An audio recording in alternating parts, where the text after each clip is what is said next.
What's up, guys? Dan Delivers here. So as you guys can see, I do have my truck back. I'm not sure if you guys are all caught up, but basically what happened is my transmission in this truck went out, which I know that's a huge problem. It's a big thing, but we're gonna be going over everything I went through. I was out of my truck for around like 3 to 4 months. I can't really remember. I don't have all the details. I'm sorry. I did make this video once, but I got a better microphone and stuff, so I'm remaking it again, and I didn't write anything down, so I'm just kind of going off the top of my noggin right now, so bearing with me. So first of all, I just wanted to say, I know transmission braking is a really bad thing, but this truck has been freaking amazing. Besides that, could just been a default, could have been something. But so the start of the whole thing is I did feel my transmission start to shift a little weird around like 70,000 miles, which I did think it was just the truck, because there's been a lot of forums talking about the truck shifts weird in traffic, it shifts weird in different kind of scenarios. So I was just like, oh, it's just me being paranoid. And I think that was the start of it. And to start off, I did not change the transmission fluid. I know that's something I should have done. I should have did that. That's very stupid of me. I know, rip me in the comments, but it didn't happen. So that's something that could have been preventative maintenance, but oh well. I was just going by the book, and the book said 100,000, so I was gonna do it at 100,000. And the transmission ended up breaking around 85,000 miles is when the transmission, I think, first blew up and was not working anymore. So the first thing I did once the transmission started breaking down, I was on the way back from a powwow and it started shifting really weird. And something came up on the dash to where it was like saying service soon. It wouldn't let it shift past like third gear. It was slamming down into gear. It was doing some really weird things. And so that was the first initial thing. And I limped it back all the way to home, which is another 4 hours. And then I called the dealerships around here. Every dealership was like more than a month out. And then so I found Orville dealership, which was only like a month out. So they were a month out, so I ended up giving it to them, and then they did some tests, and it was in there for like, dang, like almost like another month for that dealership right there. So they ended up not being able to get to it right away, and so it was in there for around a month. But once they did get to it and everything, they opened it up, they pulled the pan. I guess they did find that the fluid was burnt and stuff like that. So they told me that the fluid just needed to be changed, and that there was a little solenoid in the transmission that was broken. And so they ended up replacing that and telling me I'm good, I'm on my way. I told them I need my truck back because they were taking a while. And they didn't get me a loaner. That's the one thing that sucked, as I didn't have my red car yet. I was out of a car. I had no car to get to work and stuff, so I was bumming rides and stuff like that. I ended up getting it all fixed, and so they told me I was good. So I headed up to Canada. In that one video, you guys can check it out. It's on my channel. I broke down coming back down from Canada. It was around 2,000 miles the whole trip, or 3,000. I can't remember. I'll put it on the screen. I'll try to look it up. But I ended up on the way down, started breaking down, do the exact same things, but 10 times worse this time. So I started coming down, and then I was limping it in, and then I ended up not being able to come to a stop at all. It would completely die. And so I mapped it all out. I needed to fill up 2 more times, so I limped it home, rolled into the gas station, and then pretty much just had to give it gas and kind of jerk myself out. Pause. Jerk myself out to get it to start, give it a little bit of gas, and have it slam into the gear.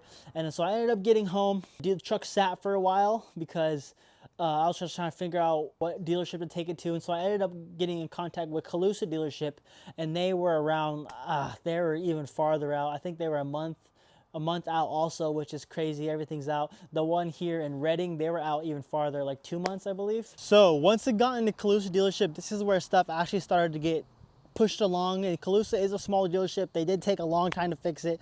I'm not gonna hide the fact that my truck was in there for over 2 months. That's a long time. And so once it got in there, they got me in around like a month or 3 weeks, I think. First thing that they did, they told me they couldn't get to it right away, so they had to schedule it out like another like 2 weeks for them to start looking at the transmission and getting into it. And so once they did, they got into the transmission. I had to get a tech to drop the oil pan and stuff like that, and they did see that there was metal shavings in there. There was a bunch of, it was just all burnt fluid. It was nasty.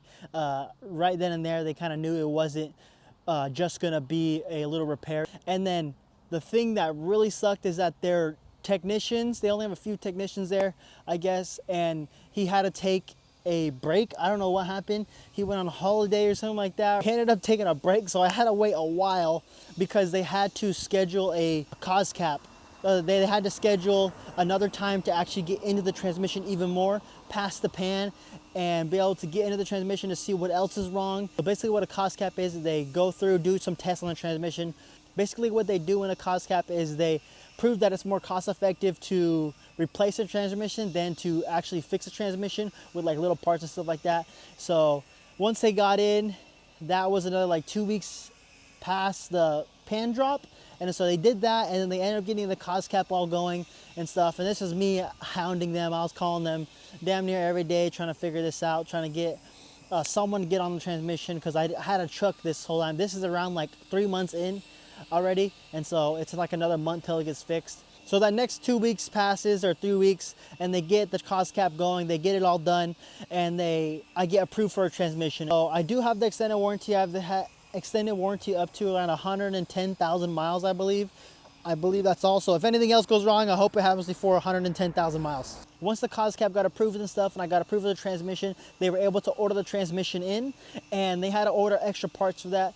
The one thing that held it up was that the transmission took like another 2 weeks to come in. I think it took a little over. It said it was around 2 weeks to come in, and then it came in a little over 2 weeks. But there was two back-ordered parts. There was two one-time use parts that were on back order. So what I had to do was, after like 3 weeks of them not coming in, because they didn't tell me at first, I had to call into Ford, and then they were able to get someone on my case and start expediting the parts and getting stuff done. After I did that, they were able to get the parts in, but it took a little while. It took them a while to still get the parts in after they were expedited. So they got expedited, they came in, and then they started putting everything in the transmission. They got the transmission in, this was like another 2 weeks. Everything's like in 2 weeks increments. I'm not sure why it was all like in 2 week increments, but they get the transmission in, they get everything in, they get all the one-time use parts in, and the transmission still doesn't work. They take it for a test drive, and at this time I was down south. They did get me a loaner truck, and they did get me a loaner car. The truck, they gave me a certain amount of miles, but you know me, I used them up really quick. And then the loaner car, it was a used car, so I was able to drive that for as long as I could, essentially. And so they got that for me, and they called me and said my truck was going to be ready the next day because they were going to get it all in. But then that's when the thing broke down. Sorry if I'm not making sense. It's really hard to, it was a really confusing situation on what was going on. Getting the transmission in, it didn't work, and they were on this whole cat and mouse chase of like another 2 weeks. They had to call into Ford and actually get a Ford hotline in for a Ford technician or a Ford engineer to start telling them what to do, like PIDs to check. They were sending them PIDs in. They were sending information into the Ford hotline, trying to figure out what was going on. And so they ended up figuring it out. It was a little wire that was showing good resistance, but when they tested it again, I guess the resistance was still showing good, but the wire was bad. So it wasn't allowing the transmission to go back into park. Even though everything was working right, it would go back into park on the actual machine they hook up into the transmission. It'll shift through all the gears, and it worked there, but when they took it on the road, that's where it wouldn't shift in the park. So it was doing that same thing that it was doing to me outside of that gym on my way back down from Canada. So that's where the problem was for a long time, but the transmission did need to be replaced. You guys seem to think that the transmission didn't need to be replaced and I got a free transmission. My transmission was 100% bad. It was not working. I think that was just a side effect of everything messing up. It blew that wire and fried it or whatever, what happened. So the transmission did need to be replaced. So that's one glaring fact. I'm not going to hide that fact from you guys. I'm completely honest with you guys. Anything with this truck that I don't like that happens to the truck, I'm going to tell you guys. I'm not going to hide anything because I know you guys depend on me. Find out if you guys want to get a Maverick and stuff like that. So that all got in. They got it fixed, and it ended up working, and then I was able to get my transmission from the dealership, but it was in that dealership for around 2.5 months. So that's a crazy long time to wait. So that really sucked, but I have my truck back. As you can see, I do got the soft topper on now. We'll be doing a couple videos coming soon. I got some more content coming out. I'm sorry I didn't have the motivation to get all these videos out. I just been kind of slack. I've been busy with work, been busy with a bunch of things. So I just wanted to that's pretty much everything that happened. So far, the transmission is working really good. I've put another like 5,000, 6,000 miles on it, and I have no problems shifting smooth, shifting perfect, shifting like how it shifted when it was brand new. So that's really good. I am worried about a little bit other things, you know, so I'm going to be doing a lot of more maintenance on this thing so it lasts a lot longer than the transmission did. On the bright side, I have a new transmission in here, so it should last another 80,000 miles, right? So that's kind of the bittersweet thing. But like I said, replacing the transmission actually did work.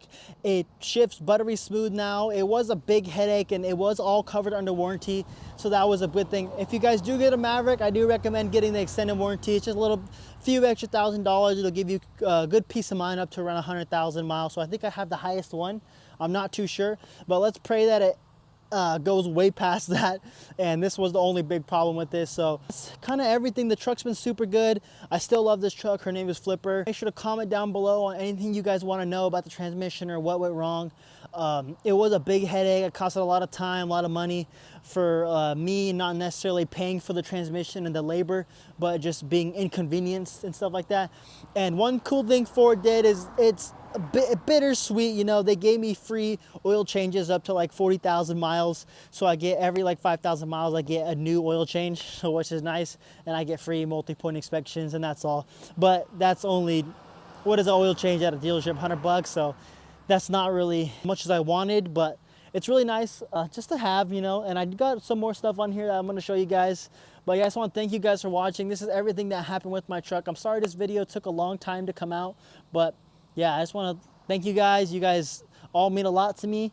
I love making videos, and I'm going to try to get more out. I know I say that every video, but this is the time where I'm actually going to do it. So thanks for watching. Dan Delivers out.